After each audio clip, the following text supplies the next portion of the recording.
Welcome to The Green Rush, a podcast about the intersection of cannabis, the capital markets, and culture. On a weekly basis, hosts Ann Donahoe and Louis Goldberg speak with the CEOs, financial experts, cultural icons, and generally interesting people moving the cannabis industry forward. Louis is off traveling this week, and Nick Opich will be pinch hitting as host. Today, Ann and Nick chat with Jigar Patel and Doug Cortina, the president and CEO of NorCal Cannabis. While the company's been around since 2015, it's had a coming out party of sorts this past week when it announced the closing of a Series A round of financing. Full disclosure here, NorCal is a client of KCSA. This is a company that is all California all the time, and one that I think you'll find interesting. Don't sit back, lean forward. Now on to the interview.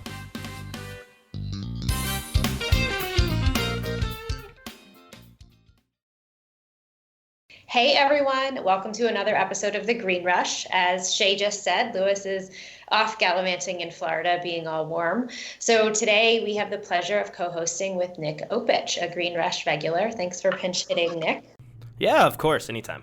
And so today we are talking to the guys from NorCal. We're super excited. Before we get into the news of this week, Doug, tell us what NorCal Cannabis is. Sure, and thanks for having us. NorCal Cannabis is a vertically integrated holding company based out of California, both headquartered in San Francisco as well as Santa Rosa.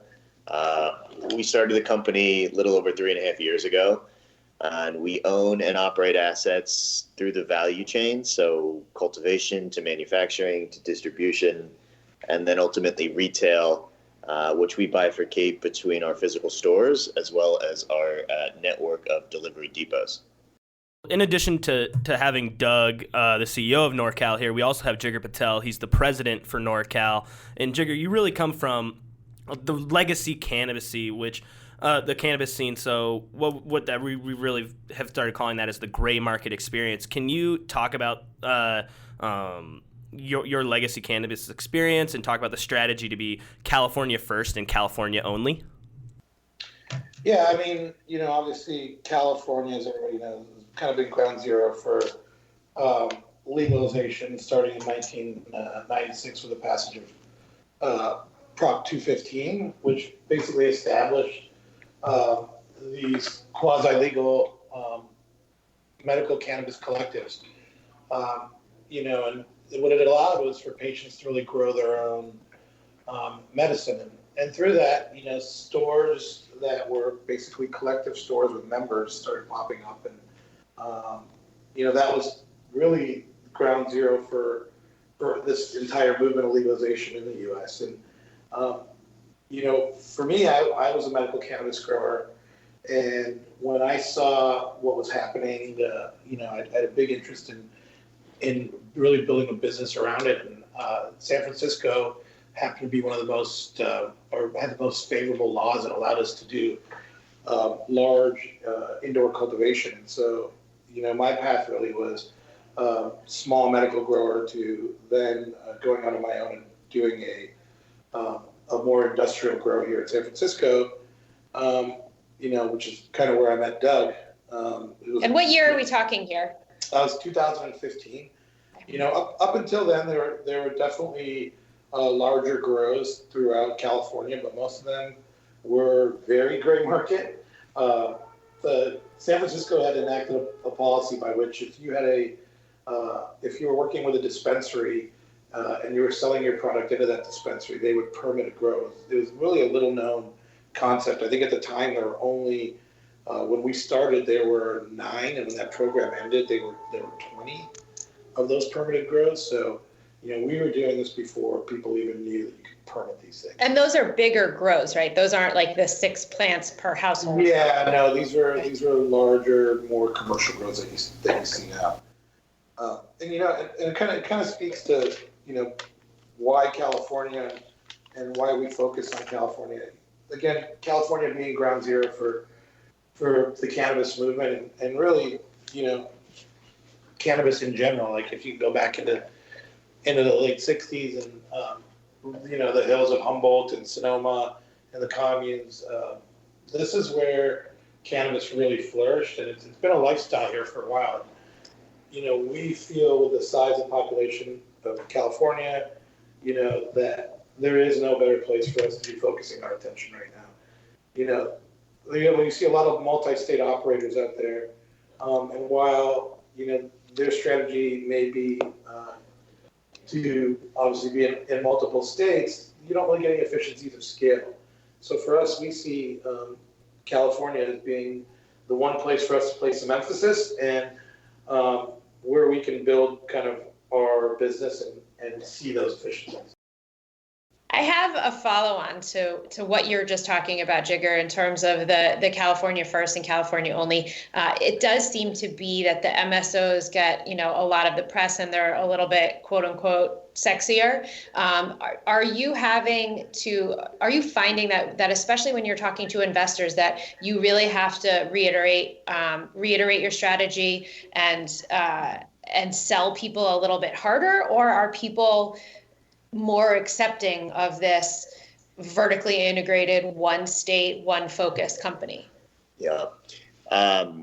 This is Doug. I think it's a good question. I think if you look at if you sort of rewind the clock 24, 36 months, and you look at the companies in the United States, the cannabis companies in the United States that were raising large amounts of financings, they were pretty much all multi-state operators. And I think what was driving that was, first and foremost, it was very difficult for investors to value cannabis companies in the U.S. because it was so new, right? And so if you went into a state that only had 5 licenses and 20 million people, and you were investing in a company that had one of those licenses, you could kind of arrive at some sort of metric for what it might and could be worth, right? So I think the large multi-state operators that kind of got out in front of this, they told a good story around sort of diversification, limited license markets. Some of these markets function almost as monopolies. And, that resonated with the capital markets. But I think as the industry has evolved a little bit, and you've seen more and more companies sort of emerge and larger rounds are being done, and then you start to see some of these MSOs list in Canada. And so you're going to look at what their revenue looks like and what their sort of earnings look like. As Jigar pointed out, the kind of multi-state model does sort of break down in some ways because, federally, obviously, cannabis is still illegal. So you kind of really we don't feel like you see a ton of efficiency being in 15 different states, because you've got to kind of go in each state and sort of replicate the same body of assets.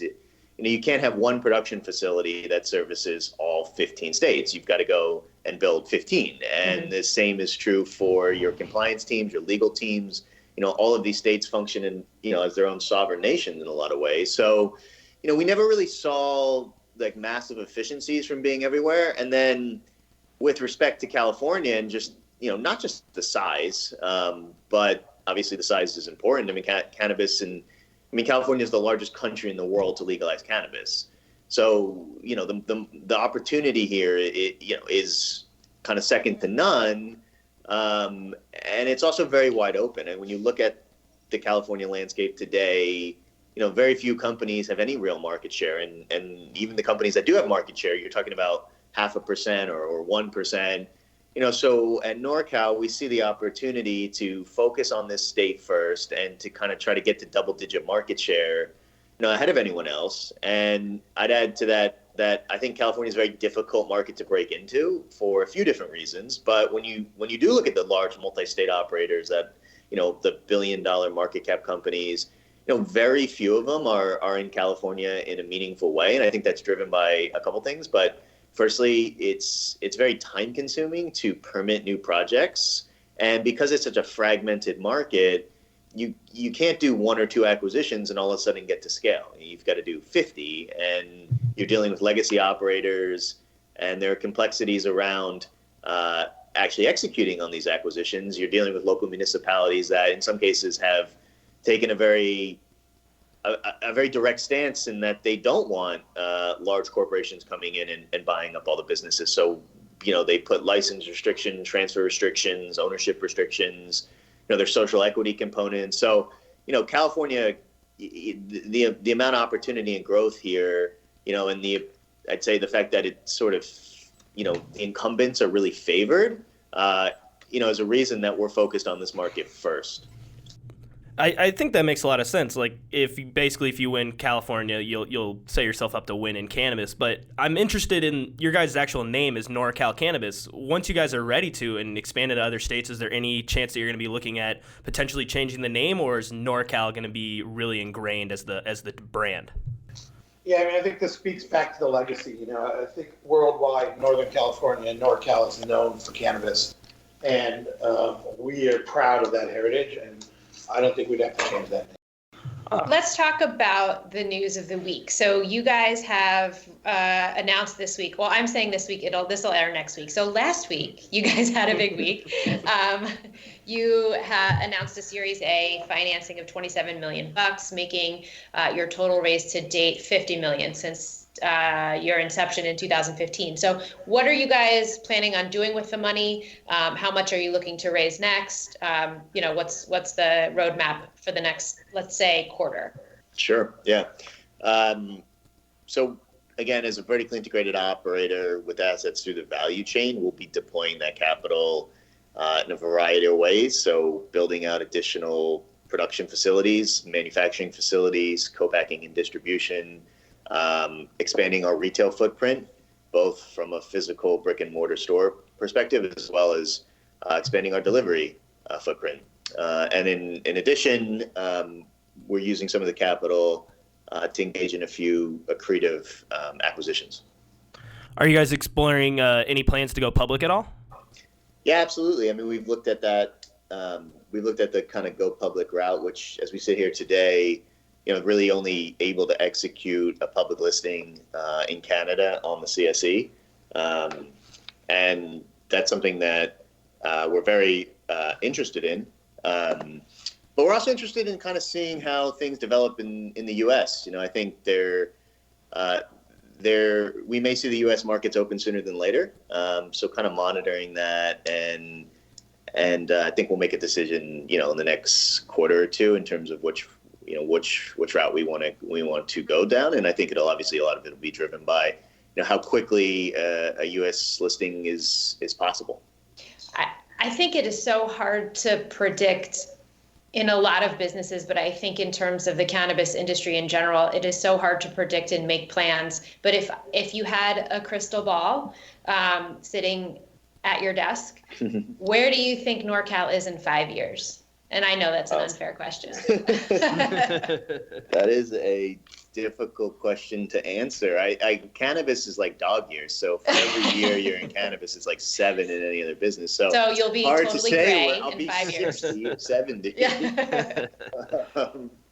No, I think, again, our focus is to be the dominant California player. And I think that over the next 18 to 24 months, it's, that's where our focus is. And, how we execute that is, I think it's twofold. It's, continue to find, quality opportunities that we're bringing to the market ourselves, whether that's stores, depots, additional production facilities, and then really look at the leading brands and retailers and, engage in accretive acquisitions. And for us, we want a portfolio that spans the state, from Sacramento to San Diego, and that's very much underway. And I think that we need another 12 to 18 months to really go and assemble the assets that kind of get us to that scale.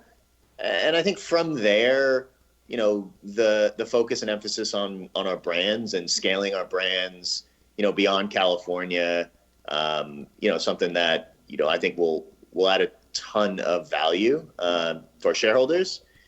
And, you're starting to get 24 and 36 months out. And I think there's a lot of changes on the horizon federally that'll have material impacts on how the industry evolves. So I think I got to kind of cut it off at 24 months. I don't think I can give you the 5 year. That's fair. Jigar, same question to you, turned on its head a little bit because of your experience in working with municipalities and regulators. Where do you see deregulation happening, or when do you see deregulation or rescheduling happening?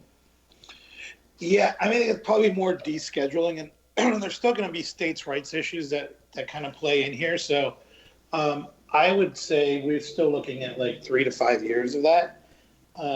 And again, we're like being focused on California. We still have a big fight here. You have 70% of the state is still not open to us, right? So one thing at a time, but I think you'll see the regulatory banking stuff kind of end first, and we hope that kind of starts this domino effect for federal legalization. So I want to shift gears here a little bit and talk about delivery, because this is really a big part of the NorCal story. I think there's a big misnomer about delivery within the industry, that it's going to just, people are lazy. But from my own personal experience, I have family members that are medical cannabis users that have MS and they physically can't get to the store. And I understand that delivery of cannabis is really vital. And so could you guys expand on some of the really importance of the delivery and what you guys are doing? Yeah, sure. So, I think first and foremost, delivery is sort of about optionality on behalf of the consumer, right? So regardless of why you're consuming cannabis, we feel like you should have the option of, if you want to have an experience, if you want to go to a dispensary, if you want to engage with bud tenders, and that by all means do so. But if you know what you want and, convenience is something that's important, then, we want to be able to provide that product, safely, efficiently, and conveniently. So, I think, and more just broadly, look at just kind of consumer behavior in general. I think, we're more and more, used to ordering everything really from our phones. Mm-hmm. And so I think cannabis is no different. I think once consumers are educated, a good amount of them will choose convenience really more than anything. And if you can offer, reliable, safe, in-home delivery, we see that segment of the market growing, considerably. I think last year there was around $3 billion sold through California licensed, retail establishments. So both, physical stores and delivery depots. And I'd say about 80 to 90% of it was done at the store. And, if you go out 3 or 4 years, I see kind of delivery equaling or maybe even outpacing sales at stores. So there's just a tremendous amount of growth, in that vertical. And you have a partnership with Ease. Can you talk a little bit about that? Yeah, so Ease is a third-party technology platform, probably the leading technology platform in cannabis today. And the way that they work is they partner with local depots or local dispensaries. So if you, for example, are in San Francisco and you go to Ease's Ease's website, and you type in your address, it'll bring you to a landing page, which is effectively our dispensary and our dispensary's menu. And if you order from Ease, it's really one of our dispensary employees that is showing up, is delivering the product. We are booking that revenue, and then we pay Ease a technology fee. Are you guys able to tell if it's recreational consumers that are purchasing or medical consumers? Do you know? No, you can't. You can't really tell. But again, you're going to look at some of the product assortment that's out there, and typically you're seeing a lot of consumers that are going for more of these CBD to THC ratio tinctures and whatnot. And I guess you can somewhat see who's going for some medical stuff. But again, a lot of medical patients still prefer to smoke flowers. But right now, we don't have to differentiate between a medical or a rec patient. I just think it's interesting that, or I guess this is just a question for you. Do you find that, people who are flower people, so they're not in it for the edibles, they're not in it for the tinctures, are they utilizing the delivery service, or are they, because I know flower smokers who are old school, they want to go, they want to look, they want to smell, they want to touch, they want to feel before they buy. Are you seeing a lift in the people who are buying flower versus those who are buying not flower? Well, on the delivery, we offer them both. So, the delivery and like the retail, you're seeing obviously a shift towards other types of products, edibles and vape pens. But what California did with the regulation was really take the ability out of the dispensary's hands to show or let you do those things that you described, right? Everything is prepackaged now. Mm-hmm. So it's the same product. So it's really about, this kind of plays into brands, and a strong brand that consumers are that they can look to for quality, and know that when they open that jar or that bag, they're assured of what's coming out of it. So, a lot of the regulatory stuff that's happened over the last year is really changing the landscape of how cannabis retail is done. And I think that's why you're going to start to see, and I say this often, is 2019 is going to be the year of the brand, that brands emerge in the space. It's really going to be based on, quality and customers having an understanding of that. I want to stick on kind of the regulatory stuff, because last week it was announced that California is the first and only state to legalize cannabis delivery statewide, regardless of municipalities and stuff. Were you guys dancing like crazy, doing big happy dances around that? Yes.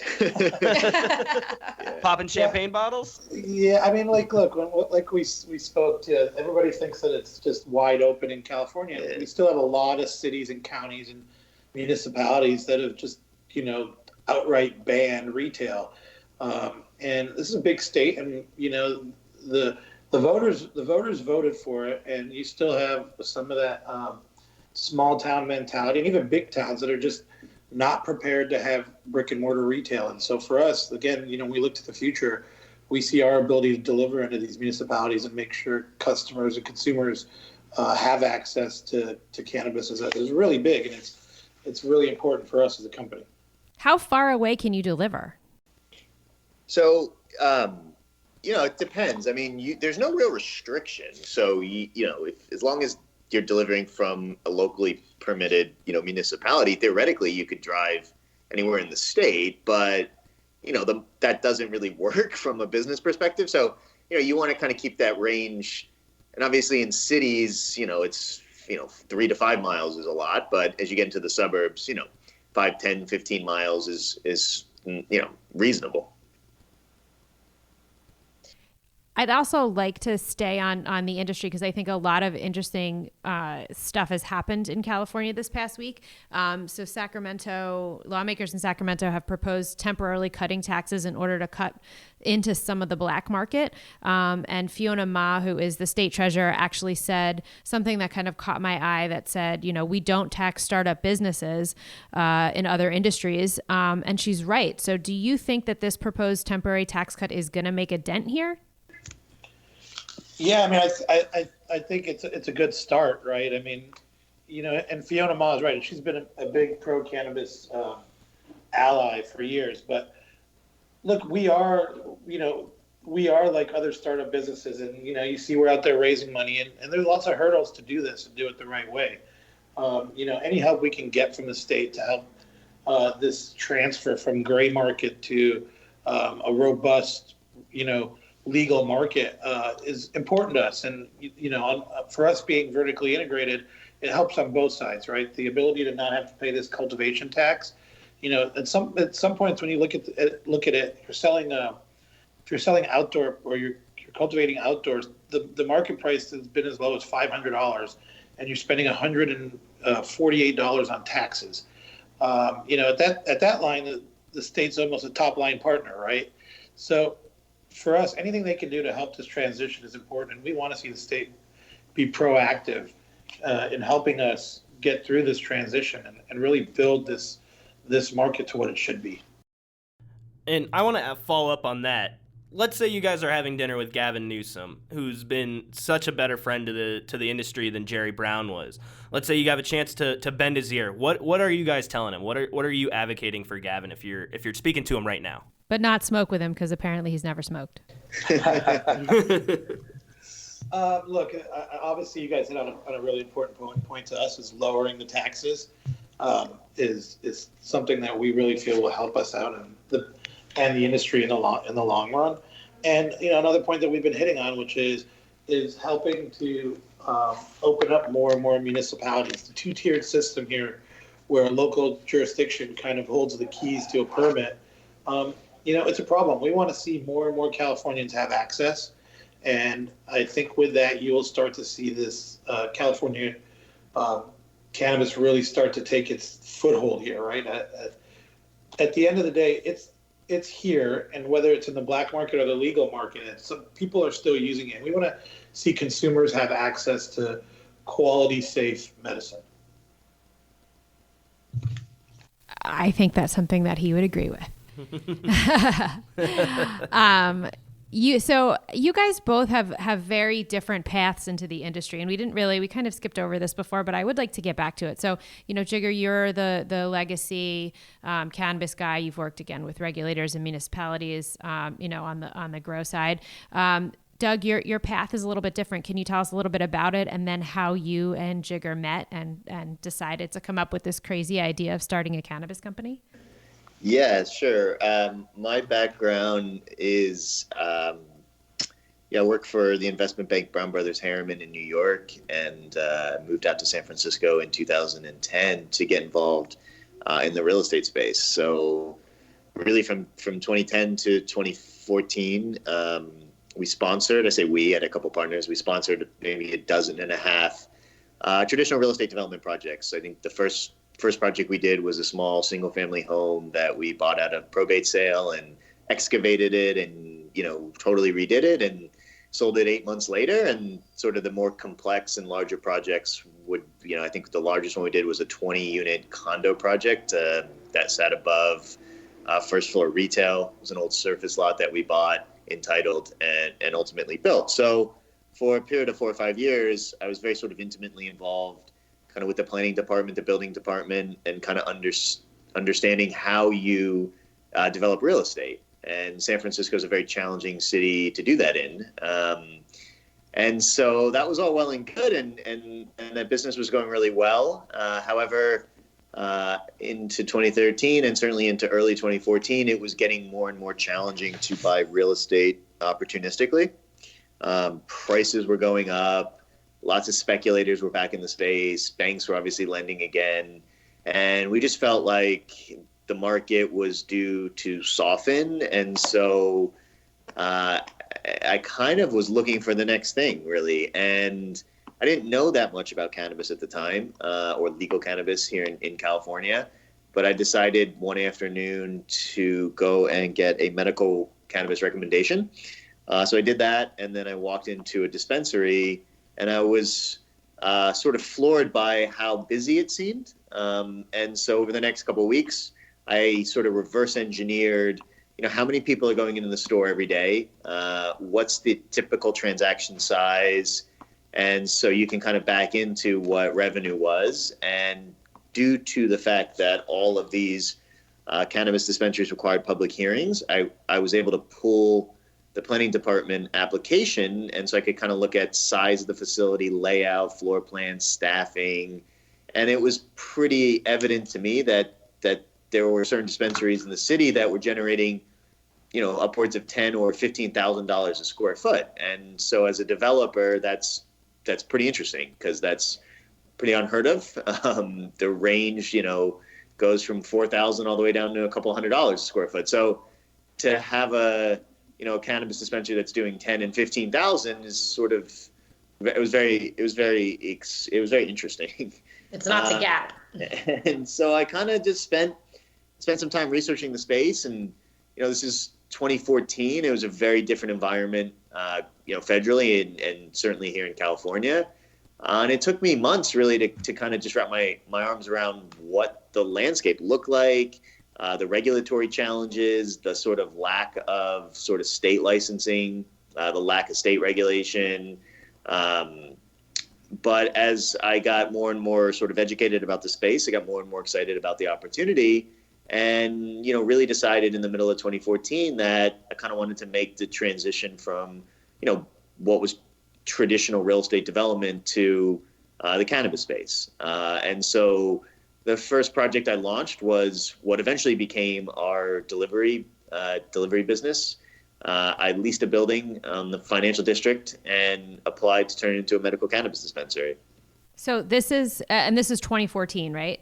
Yeah, this is 2014. And that project, I think that business was probably the first locally permitted delivery service. You had a ton of non-permitted delivery services, but that was I think maybe throughout the state was maybe the first one to be sort of locally permitted and locally licensed. So we applied to do that, or I applied to do that in November of 2014. And immediately after doing that, I saw the value in vertical integration and met Jigar through a mutual attorney. And, we had similar concepts and similar ideas in terms of how this industry would evolve, and decided to partner together in the summer of 2015 and launched the first of what, eventually became, 100,000 square feet of indoor flowering canopy. Were your previous real estate partners like, what the hell are you thinking? Or are they like, man, I wish I got into that when you did? Some of them have gone into it. So yeah, the initial reaction was, you're crazy. What are you doing? And then I'm like, no, I think there's something here. And now they're like, oh, that's, the coolest thing ever. And, wish we got involved a little bit earlier. And, but it's funny. I mean, it sort of underscores how quickly I'd say like the normalization of cannabis has occurred. I mean, 24, because this is California, San Francisco, which Jigar pointed out is kind of ground zero for legal cannabis. Proposition 215 was sort of the Compassionate Care Act. It did emerge out of the sort of AIDS epidemic, which was acutely felt here in San Francisco. So really is ground zero. And, only 4 years ago, cannabis was very different. I mean, I don't think people necessarily had, aversions to it, but from an investment perspective, it was sort of non-touchable for a lot of people. And there was also even still sort of reputational risk that folks, or the perception of reputational risk. And till we sit here today and you've got, tons of companies that are public, and, this is kind of, the sexy and cool industry, that transition has been, it's been pretty brief when you think about just, how much has occurred in the past 3.5, 4 years. I guess we lose sight of that too, because, as we're in it, we're living in it. We just feel like so much has happened and so much has changed. But I feel like, to your point earlier, Jigar, of 70% of the state kind of saying not in my backyard, there's still so much more education that needs to happen in order to make people more comfortable with it. Right?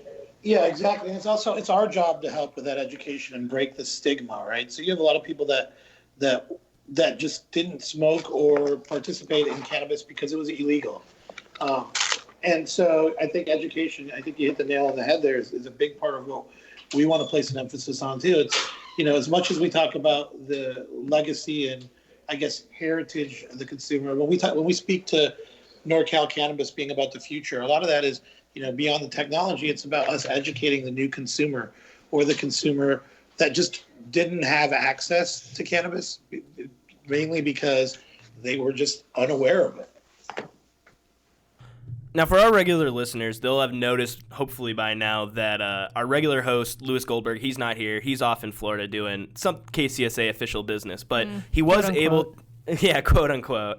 But Doug and Jigar, he did have a couple of questions for you guys that he wanted to make sure that we pass along. So I'm going to ask these both at the same time here. But the first one is, what's the most annoying thing about the industry that's bothering you right now? And then what words of wisdom do you guys have to offer others in the industry? What's the most annoying thing about the industry? I don't know. I'm not really annoyed. I think there are challenges that we deal with every day. And I think looking back over the past few years, it's kind of felt like there's just been one fire drill after the other. The fluid regulatory environment, the kind of delays that we've seen as the state has licensed businesses, et cetera. But, as we sit here today, it's more, I think we're cautiously optimistic about what the future holds. And we've obviously, as I said earlier, just, the industry has changed so significantly over the past few years. It's good to kind of see it. I wouldn't say it's settled by any means, but there's a lot more kind of clarity and certainty in terms of how it's going to be regulated, at least at the local level. And so, that's encouraging. That's allowed us to sort of scale our business. It's allowed us to do larger financings. And again, I mean, I think, there's a lot of opportunity, over the immediacy and over the next kind of 24 or 36 months that we're really excited about. that's the first half. The second half of your question was what advice would I give someone? Yeah, looking what to words get into of the space, wisdom? Words of wisdom. Others that are in the industry, what are you preaching to them? I think, it's one of our investors pointed this out, and he's like, people are going to they get into cannabis and, within 2 weeks, they kind of figure out whether or not they're going to make it. I mean, it's moving at a pace that is pretty unprecedented. So I think, a lot of folks that are maybe coming from more traditional industries that are interested or excited about kind of the prospect of cannabis, they kind of dip their toe in and they realize really quickly that it's moving at an unprecedented pace. And so you just have to be prepared for that. And you got to kind of roll with the punches, if you will, because it is fluid in a multitude of different factors. It's fluid, right? So that creates opportunity. It also creates challenges, and I think it just takes a certain type of person to kind of embrace that and not be too overwhelmed by it. What do you think is being underreported in the industry? So what if you had a dream headline, other than NorCal Cannabis has a 50% market share in California? What, I'll take it. I'll take it. I'm knocking on wood there. What would your dream headline be, or what do you think is underreported? Great question. I mean, I think we've alluded to it today. It's the understanding that most of California is not allowed for, is basically banned, cannabis operations. And it's crazy to think about with, really the will of the people voting for legalization in the state, and to see this kind of NIMBYism in cities just because they're scared.